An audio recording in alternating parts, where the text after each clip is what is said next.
Out of the three numbers, the sum of the first two is 55, sum of the second and third is 65, and sum of the third with thrice of the first is 110. The third number is तीन संख्याओं में से पहली तथा दूसरी संख्या का योग 55 है, दूसरी तथा तीसरी संख्या का योग 65 है, और पहली संख्या के तिगुने तथा तीसरी संख्या का योग 110 है। तो तीसरी संख्या क्या है?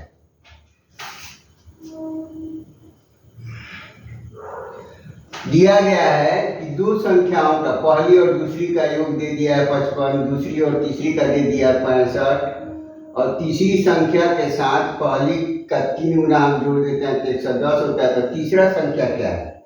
Let first number is equal to A, second number is equal to B, and third number is equal to C। हम मान लीजिए तो दिया गया कि पहला और दूसरा का योग ये दे दिया गया कि 55 है, दूसरा और तीसरा का योग मैंने B प्लस C, इसको हम मान लीजिए कि इक्वेशन 1 है। दूसरा और तीसरा का योग B प्लस C का योग दिया गया है ये 65 है, इसको मान लीजिए इक्वेशन नंबर 2 है। और दिया गया है 3 नंबर बता दिया गया है कि सम ऑफ थर्ड यानी C plus thrice of the first means 3, ये हो रहा है 110, इसको इक्वेशन कर दिए 3। Subtracting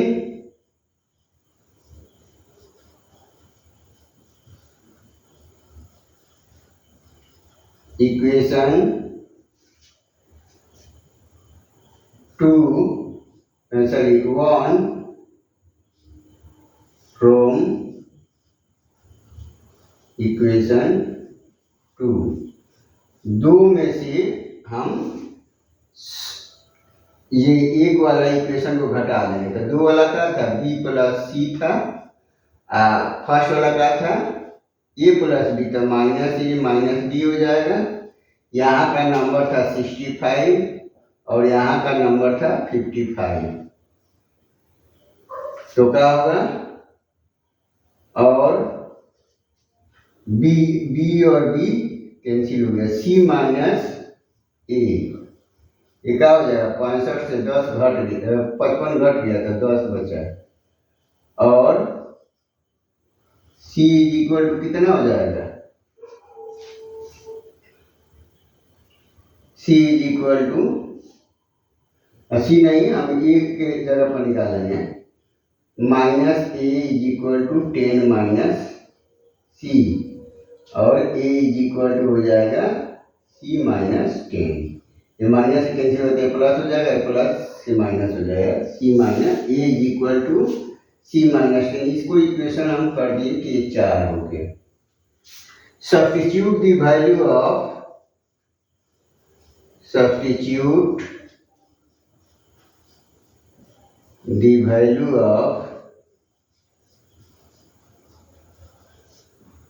A in equation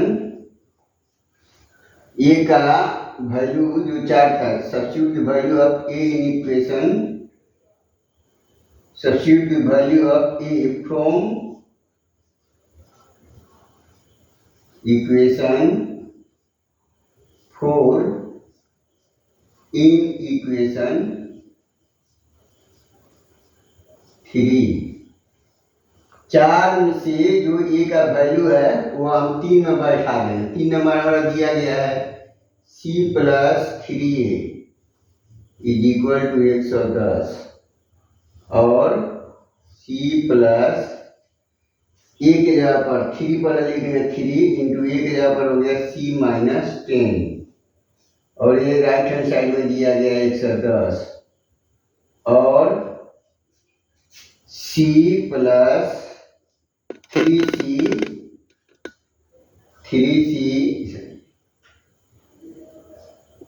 3c minus 10 3 30 is equal to 110 और 3 और 1 4c बराबर ये 30 उधर जाएगा तो 140 हो जाएगा और c इज इक्वल टू 140 बटा 4 मीन्स 35। तो तीसरा संख्या क्या हो गया 35। Option C is correct answer. Option C is correct.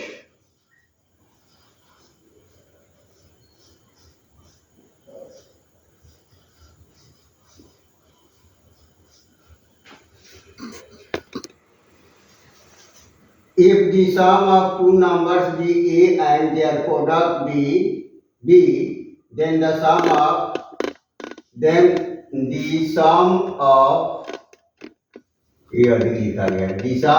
Reciprocals is, यदि दो संख्याओं का योगफल a तथा उनका गुणनफल b हो तो उनके व्युत्क्रमों का योगफल है। पहला ऑप्शन देगा 1/a + 1/b या b/a या a/d या a/ab। हमको दिया गया है कि दो संख्याओं का योगफल, तो पहले हम दो संख्या मान लेंगे। लेट टू नंबर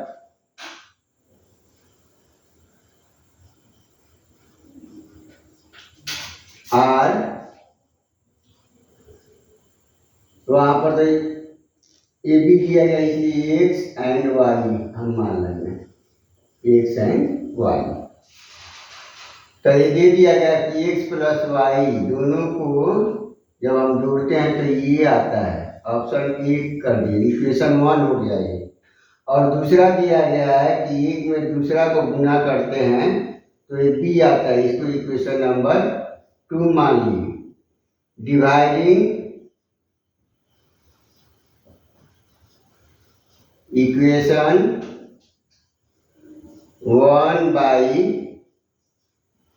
इक्वेशन 2, 1 से 2 को भाग दे दिए का x plus y by x y is equal to का हुआ, एक में हुआ ए, ये हुआ बी और एक्स बटा एक्स वाई अलग अलग कर देंगे प्लस वाई बटा x y is equal to A by B. Imply that x और एक्स कट गया 1/y प्लस ऐसे ही वाई वाई कट गया तो 1/x is equal to A by B. Option मानी व्युत्क्रम हो गया तो एक हुआ ए बाई बी आया, means option C is correct answer. Option C is correct.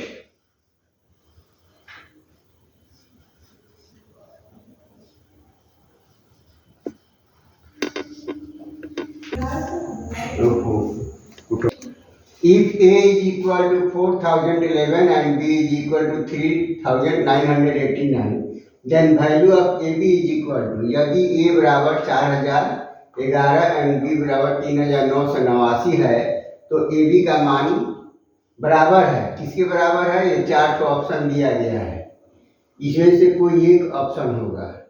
हमको दे दिया है कि a बराबर दिया गया है 4011 और b बराबर दिया गया है 3989। हमसे वैल्यू पूछा है ए बी का, तो ए बी का फॉर्मूला डायरेक्ट होता है a प्लस बी बाई 2 का whole square minus a minus B by 2 का whole square is equal to a plus B 4011 plus 3989 by 2 का whole square minus 4011 minus 3989 by 2 का whole square, ये हो जाएगा 8000 बाई 2 का होल स्क्वायर माइनस ये होगा 22 बाई 2 का whole square is equal to 4000।